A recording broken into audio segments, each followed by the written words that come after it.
Welcome to Filed, a monthly conversation with those at the convergence of data privacy, data security, and governance. I'm Anthony Woodward, CEO of RecordPoint, and with me today is my co-host, Kris Brown, RecordPoint's VP of Product Management. Hey, Kris. Hey, Anthony. How are you? Good. I'm in sunny Las Vegas today at the Snowflake conference, so enjoying life. Lucky to be you. Lovely day here in Brisbane, but certainly no Vegas. It's Vegas. It's always Vegas in Brisbane. And look, Kris, I'd love if you wouldn't mind introducing our amazing guest today.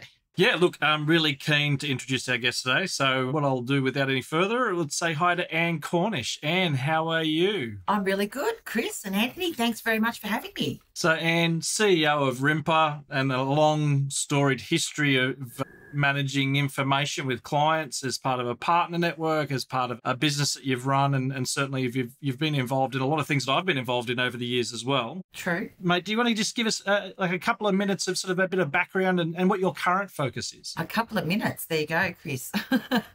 Yes, so CEO of RIMPA, well, what a long journey. It's been an amazing journey. So yeah, you're right, Kris. I'll be quite honest, started off as a mail opener or a filer in a local government in Victoria because Mum said that's either a job or school. And a job came up for 2 weeks to do some filing at the local council. And I never left 11 years later. And I gained a whole lot of experience during that time. It was in the 80s and 90s. A lot of change. So things went, instead of just having paper, we started to have word processors and those sorts of things. So records just started to change, which was amazing. And in Victoria, I don't know if anyone can remember who's as old as me, but there was a gentleman by the name of Jeff Kennett who came in and introduced compulsory competitive tendering.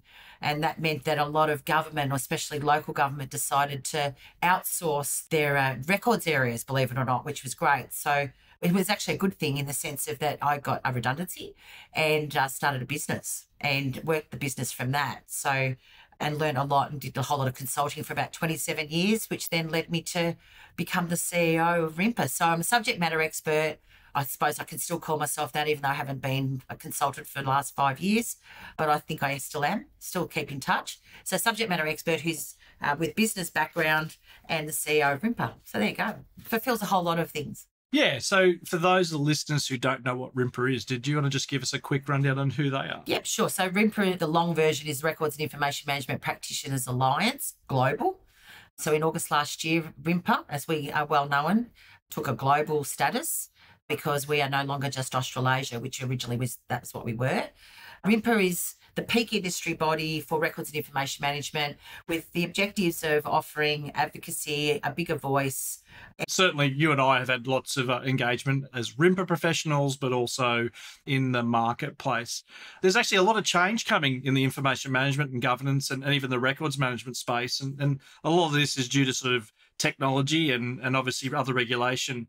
How do you see that evolution? From your seat and being a part of that sort of industry alliance, how do you see that affecting what's happening? As in affecting the industry and affecting the practitioners? Is that what you're referring to? Both. So let's start with the practitioners, your members. Technology, as you well know, Kris, and I'm only preaching to the converted with you, is a major component of the information management industry. So I think information management practitioners have been, in my opinion, and I'm going to keep saying this, my opinion, not RIMPA's opinion, my opinion, a little bit slack possibly at times in keeping up with the trends in technology.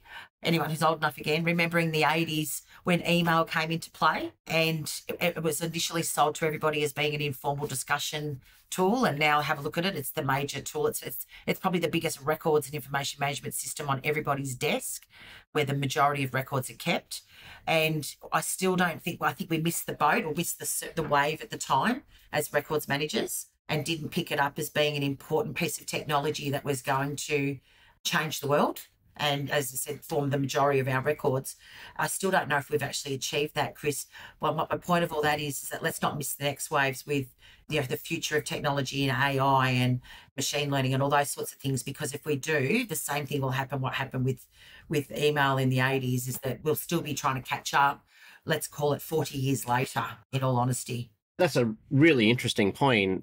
What are your opinions? I realize they're not necessarily RIMPA's, as you say.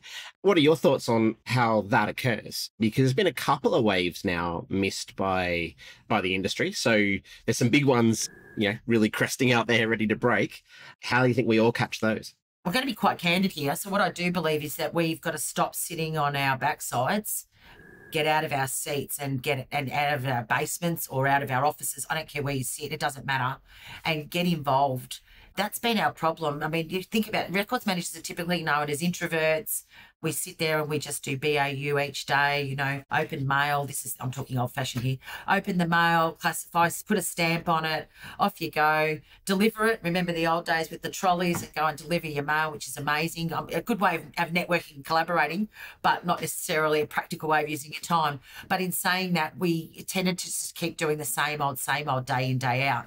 We need to move records managers to remain sustainable. And I appreciate we're going to talk about this shortly, but we really do need to expand our skills. And technology is part of that, guys. We need to have a better understanding, not just speak the speak. And I think that's where we were in the 90s and the 2000s. And Kris, you can vouch for that. Kris and I worked on multiple projects together, and I sort of made an effort to be able to speak the speak. But I could tell you, Kris could probably still could, bamboozle me with language that I'd sit there and nod my head with. But in saying that, I probably got the gist of it. And if I had enough confidence in my abilities, I would question Kris. Sorry, Kris, I'm using you as an example here, or anyone who's in that IT. We question Kris every day. It's fine. When I say question, I would go, what does that mean? And I think records and information managers are really reluctant to go, what does that mean? Because it's outside of their realm of expertise or outside of their pay scale, which I used to get told quite a lot. I'm sorry, you need to move on from that, everyone. You need to develop your skills and you need to ask the questions. But it's not just technology. Technology is great because it's certainly a solution, but it's only part of the solution. It's all the other skills that go with that. So with technology comes project management skills, and it comes change management skills and stakeholder management skills, and all those things that records managers 20 years ago, or probably even today, would say, hey, that's not our job. You know, we're here to do classification and metadata and BCSs and all those sorts of things, and EDRMSs and all that sort of stuff. But it's actually not true. Okay, we're bigger and better than that, and I think we need to realise it. I could talk forever, guys. You know that, don't you? No, absolutely. And look, it's a podcast. That's absolutely the point. It's really interesting to identify those opportunities that fall out of what you're talking about. You know, what would you see as the big elements that people in the profession should really be thinking about today and getting ready to assist their business on through the next 2, 3, 5 year kind of journey? We've got to start thinking about our value. So let's be honest, if everyone went to work today and they turned on the computer and there was no information on it, you couldn't do your job. It's as simple as that. Okay. And this is the thing, records managers, information managers, I don't really care what you call yourself. You can be pink and purple polka dots. It doesn't really matter. My point is you need to be able to sell that value. You need to actually stress to your organisation, and we as an industry need to do it as well, holistically, that without information, the world doesn't operate. It's as simple as that. We can't make decisions. We don't know how to answer our customers. We don't know what we're doing tomorrow. We don't know where we're supposed to be. It's just information, and it's really important. The world is realising the importance of information, and we live in the digital world and all the cliches that go with it. But to answer your question, Anthony, what do we need to start doing? We need to understand the value, and I think we need to be a part of risk and governance, which we sort of are inadvertently. But the problem is I don't think we realise that we have got a big part to play in those areas. And that's, again, us lacking confidence in knowing what we do and what we add, how we add value to an organisation.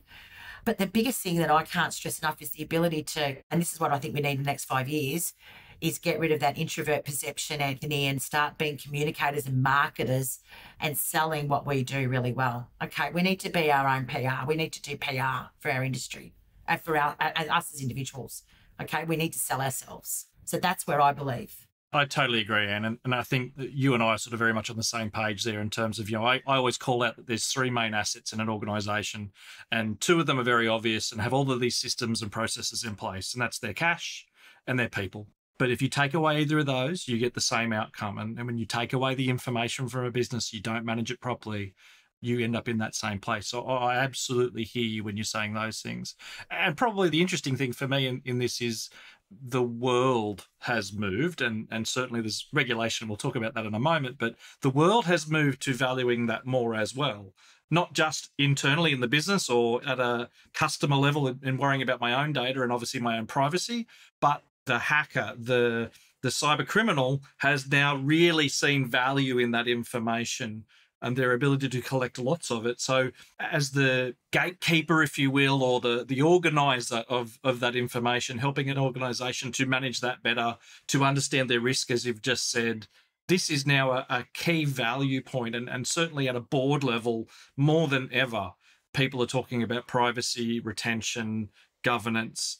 Strike now is our best opportunity, as there are all those additional regulations not only coming, but have come. So, with GDPR being the start out of Europe, there's CCPA and others in the States. You've got the Australian privacy regs that are in play, but obviously being updated as well because of the hacks at Latitude and Optus. And, as organizations, we're having to deal with these people sitting under risk teams, and, they may understand those information management and governance concepts. They don't necessarily have the understanding that a RIMPA member may have, but they're not in the risk team, or they're not in the legal team, or now those teams are starting to come together. More recently, a couple of financial institutions I'm talking with, the professionals that I'm talking with are labelled privacy and retention. And it might seem like they've oversimplified what information management or records management is, but at the end of the day, privacy and retention is what the regulations are calling for. It's what the boards are talking about. It's how they're showing value in those organizations by disposing of information and obviously securing that information from a privacy perspective. Why do you think that's happening, that sort of change of vernacular? So first, I'm going to go back a step, Kris, to your initial comment about the importance of information worldwide, globally, and with all these cyber attacks and that. I am so frustrated that we as an industry, and can I say RIMPA are really trying, that we haven't jumped on this bandwagon, because this is a crisis, let's call it a crisis, that we should be jumping on and using to our advantage. And not just forget about, but the industry as a whole, but us as individuals. This is how it makes us so important. I mean, the Optus and the Medibank things where they're keeping information for so much more longer and putting themselves at risk. And I keep using the word risk because I think that's where we fit in really well.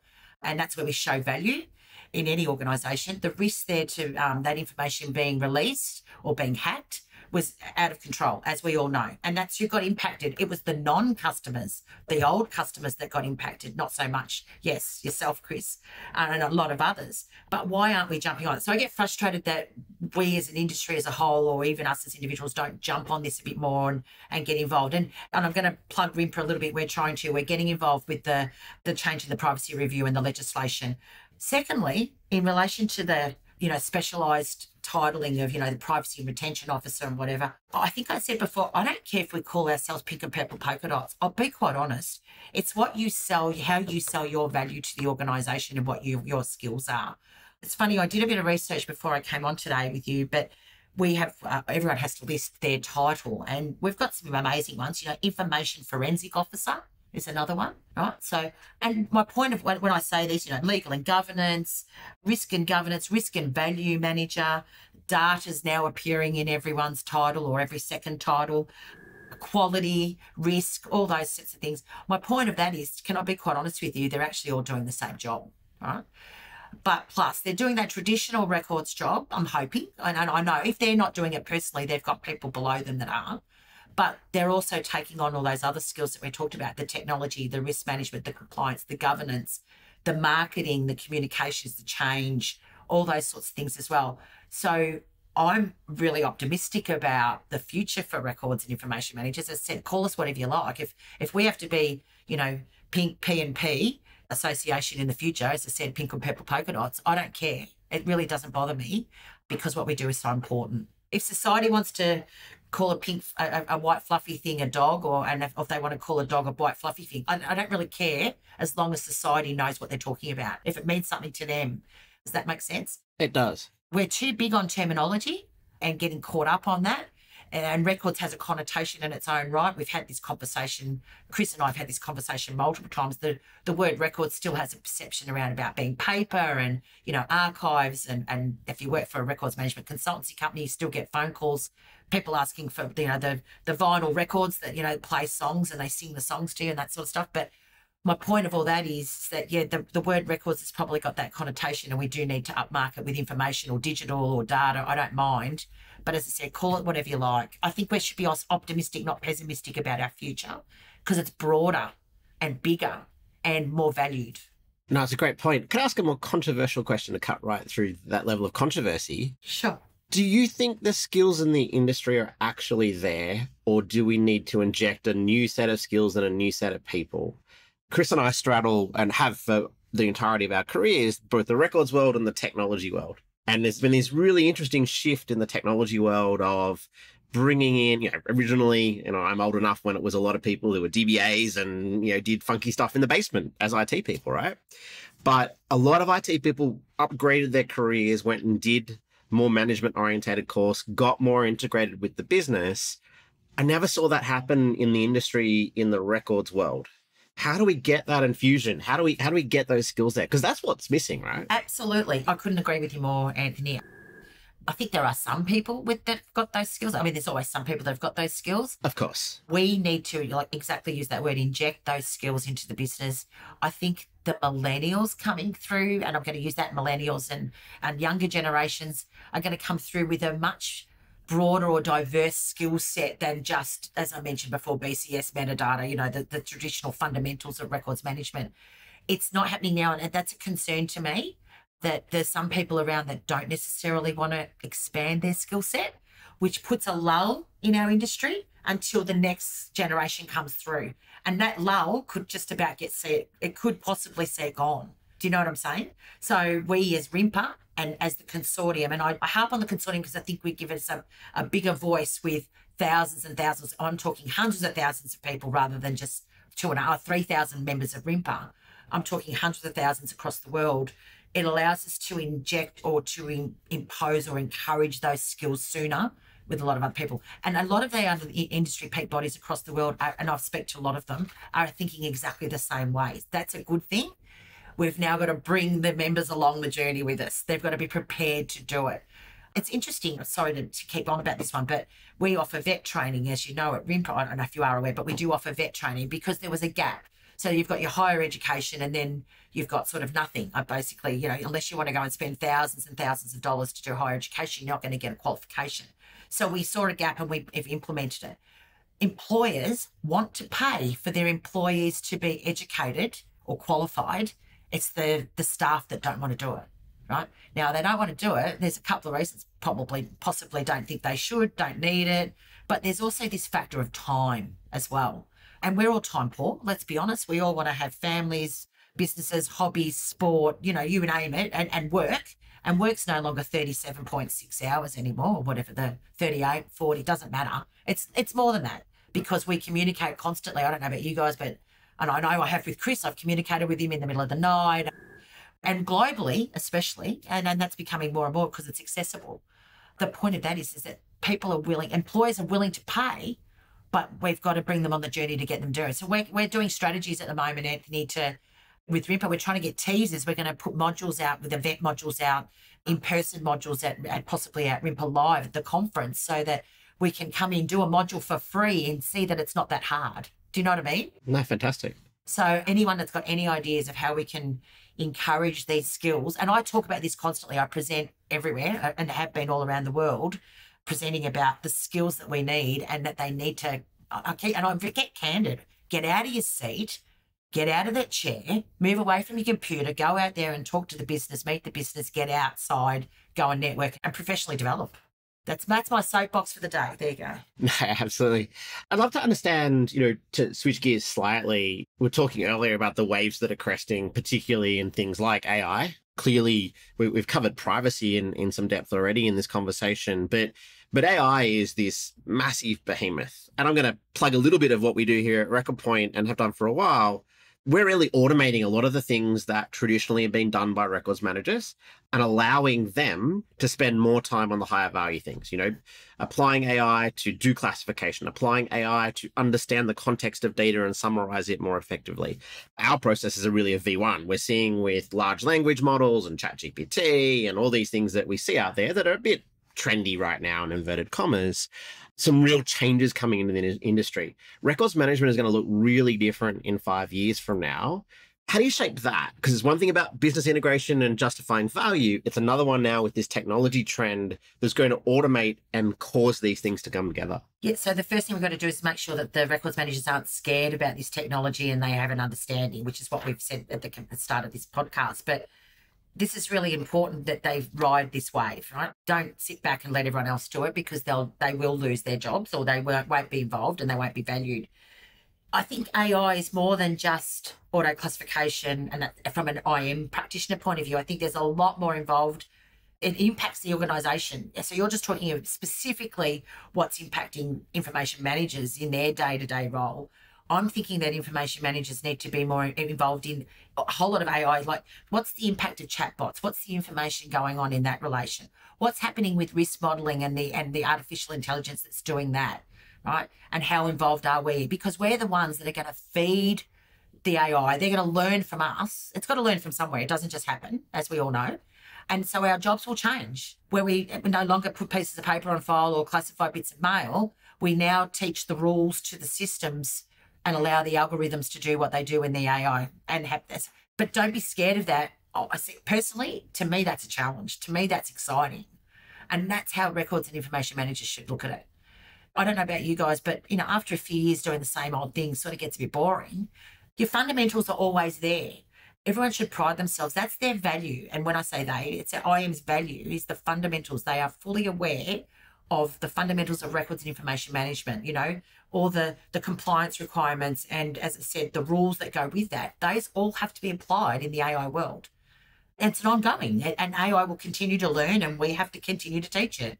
That's where I see the roles long term. I just think it's a challenge. And great answer. A really great answer. Yeah, and I think to add to that, it's about helping the professionals coming through, but obviously the professionals, as you say, that are in those seats now, that AI is about amplification. AI is about taking their subject matter expertise and amplifying it across the business, doing it at a scale that they couldn't do. Generally, you would say that a worker in any industry will do the work that's in front of them and perform the work to the best. You would expect that most people are doing the work to the best of their ability with the tools that they've got in front of them on any given day. And what we're saying here is that AI actually gives you the ability to amplify that, to scale that out. That scale is necessary because organisations have changed. We've had the pandemic, but there was a growing move to more flexible work. I've been involved with businesses where I've obviously worked from being more flexible and working for 15 years. I haven't been in a situation where I've had to go to an office every day for at least 10 years. And the element behind that was that the technology allowed me to. My role allowed me to be in more places than just the one that I was physically in at any point in time. But with the pandemic and the change of systems and the move to you have to be at home, information workers, which are the people that, the records coordinators and records managers service, because they're the ones producing information, move their systems, move that to away from the desktop PC, away from the in-house server room. Everybody went cloud, or if they haven't, they're going cloud. And those are organisations that really didn't ever want to. We've spoken to organisations in the last 12 months who are like, I'm struggling to understand how we're going to make that transition. And then there's the reverse of the organisations where it's like, we're cloud first on all day, every day. And they're celebrating the day where their last system is switched off. And some of them have done it 10 years ago, and others are in the progress of doing it now. But that's the major change for the information manager. As you mentioned at the beginning, Anne, it was paper and then email. It was paper and email, then word processors. Well, now it's paper and email, word processors and chatbots and my day-to-day Zoom calls and the 10 systems that I use for each of the individual line of businesses. There's and each of these things gathers documents in what we would normally call documents and or records. But then there's these new forms of records in the channel conversation or the information that's in Salesforce. All of this is back to the legislation, which is where the SME is. Is it evidence of a business transaction? Is it evidence of, an interaction with a citizen or a customer? Therefore, it needs to be managed appropriately for its appropriate retention and disposal. And that's what the professional is all about. That's what the industry is all about. The fact that it's email or Word or Salesforce or in Teams or as a Zoom call is actually irrelevant. And because of that change and because of that scale, tools like AI are going to help that records manager, that information governance individual, that risk privacy retention manager, AI is going to help them to reach out to all of that where they previously just wouldn't have. Because we know the finance team's not going to do it. We know the asset guy's not going to do it. The HR person's actually got a better job to do. They've got another job to do. The guy who works for the local government who's driving around and fixing the roads or cleaning the parks or mowing the lawn, he's not going to do it. It's not his job. It's the information management professional's job to help the organisation to get there. And AI is a tool that's going to help them to do that. Imagine how more appealing that role is now, Kris, with that, what you've just said, than 40 years ago when I got involved. If you stood up at school and said, why don't you become a records manager where you put pieces of paper on file and drive trolleys around and stamp bits of correspondence, in comparison to now, you're going to be, working with algorithms and teaching rules and working with AI and the bigger the system. It's such a much more appealing role for the younger generation than it was when I started 40 years ago. Now, 40 years ago, people didn't wake up one day and go, I'm going to be a records manager. Believe me. And I ask this question when I present on a regular basis, and I never get a hand up. Who woke up and went, I'm going to be a records manager? No. It was done by, you were put into a government organisation and that's where you started, and you either liked it, you didn't, or you moved on. It doesn't matter. My point of that is there wasn't too many people that went and, as I said, woke up and set to do it. This is going to change things, Kris, in my opinion. This introduction of AI and making that the same job, far more interesting, to me is going to be a more appealing and long-term role for the younger generation. That's my opinion. And let me add to that another comment. And I tell this to our grads. As a business, we bring a number of grads through our business, and especially they're technologists. They generally come in as engineers or other sort of technology roles into our organisation. But because of that, save the world is probably a really bad roll-up of that. But that mentality of leave the world a better place than you found it type situation, I talk to the societal change that we can affect. And one of the really interesting things here is in the example of the Latitude hack. Latitude being the buy now, pay later style, go to Harvey Norman and get a loan for the couch or for the telly or whatever, the 6 months interest free. Your big box store in America, yes. Yeah, exactly. Buy now, pay in 6 months type interest free deal. Generally, and certainly I've used those, but generally this is the person that is probably the least able to deal with their information being thrown out onto the internet and be made available to a hacker, a scammer, or otherwise. We've watched our fair share of current affairs shows and read our fair share of news media posts where someone's lost tens of thousands or hundreds of thousands of dollars to a phone call that was too easily targeted based on information being lost. Latitude lost a bunch of those people's information for no reason. For absolutely no reason. And as an information manager, as someone who's in that industry, that makes me really upset that we don't have the tools to make that easier. That they should have known that information should be destroyed. It was no longer valuable. Those customers should have been better protected. And we can make that societal change through alliances like your own of driving that back to organisations going, it's just not good enough.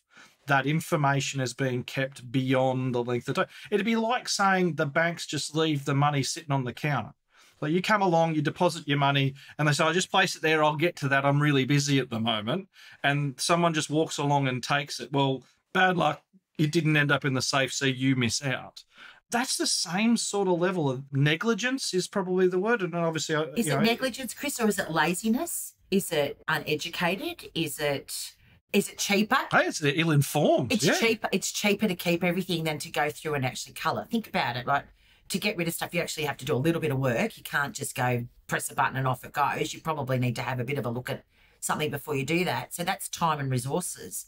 Businesses it's just easier to keep it. Storage is cheap until you get hacked and you end up, it's costing, I'm not sure if you know. And that's what's changed, right? Like yes. At the board level now, if I'm the Optus chief, I would have much preferred to come online after that hack, because I'm a big believer that the hack is going to happen.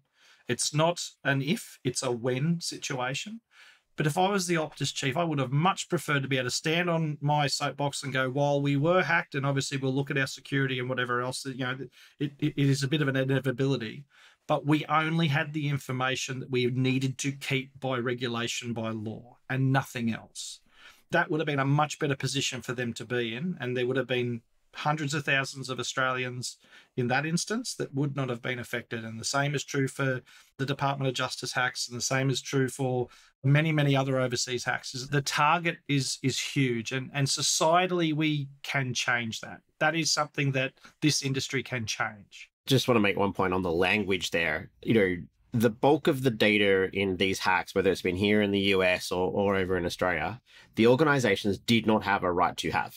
Full stop. They didn't have the rights to have that data any longer. And so their duty of care on that data, they didn't care. They didn't take duty of care. And I think the use of the word negligence is apt, because I think what we're going to see, and what I think should permeate through the industry, is the notion of duty of care of data governance. So it is not acceptable, and I don't think it's acceptable to society, to go have someone's car after you said you've returned it. It's exactly the same with your digital documents, right? Your digital assets that describe you, I should say. That's, I think, where it'd be really interesting, I think, from a professional perspective, to understand how we bridge that gap. Because again, most of the conversations I have with people in the information sphere is still around the very basic elements, not actually discussing that duty of care. Is there anything in that space that's coming up, Anne, around duty of care and duty of care of data? That's like the utopia of everything. Yeah. This is, and I'm harp on this again, but this is probably the biggest aspect of the global consortium that's going to take up, is this duty of care across the board, because it's not just in one country and it's not just in one spot. We need to look at this globally. I just don't think we can do this on our own in Australia or in America or New Zealand. It doesn't matter where you are. It's about educating and selling. And I think, and I hate to say this, but unfortunate for the Optuses and the Medibanks of the world, where I believe Optus lost 30% of their current customers as a result of that breach. That's huge money. We're talking dollars here. It's those sorts of lessons learned that other businesses will listen to, if that makes sense. It's when it hits the pocket, as we all know, is when they start to listen. And that unfortunately has to happen more to get the message across, in my opinion, to get it across quickly. We saw it with COVID, right? No one knew COVID was going to happen. Then all of a sudden, Kris, you mentioned it, COVID came, everyone worked from home, everyone became digital. Now, many of those organisations still to this day, and it's 4 years on, would not have been digital in the way they are now. COVID pushed that to happen.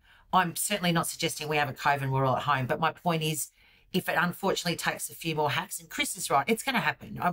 We think we're on top of it, and then they get better, and they get better again. They're always going to be steps ahead of us, in my opinion. I agree. As you said, it's not necessarily, I don't know about when, but probable. It's quite highly likely it's going to happen. The more it does happen, the more that the world and society is going to understand and realise this. The other care is about us as individuals, where we go anywhere now and we just give information out left, right and centre, right? We're we're negligent too, or negligent or naive, I don't know what it might be, is, you're talking about, we sign up for things on the internet, we give our name, our address, our email, our phone numbers, our gender, the number of employees. How many times a day do you answer those questions to get an ebook or to sign up for a conference and those sorts of things? My point of that is, it's a bit of a two-way street, Anthony. I'm probably getting a little bit soapbox again, but there's a big conversation around that particular topic, probably another podcast in its own right, to be honest, just on that. Absolutely. But yes, there's Anthony, to answer your question, we need to do something. I don't have all the answers, but I think collectively, and I'm talking vendors, the peak bodies, the regulators, really important that we all work together here, and not disparately. I think that's the big. If we can start that way, we're already on the right road. No, fantastic. And we've covered a lot of ground here in the conversation, and really appreciate your time.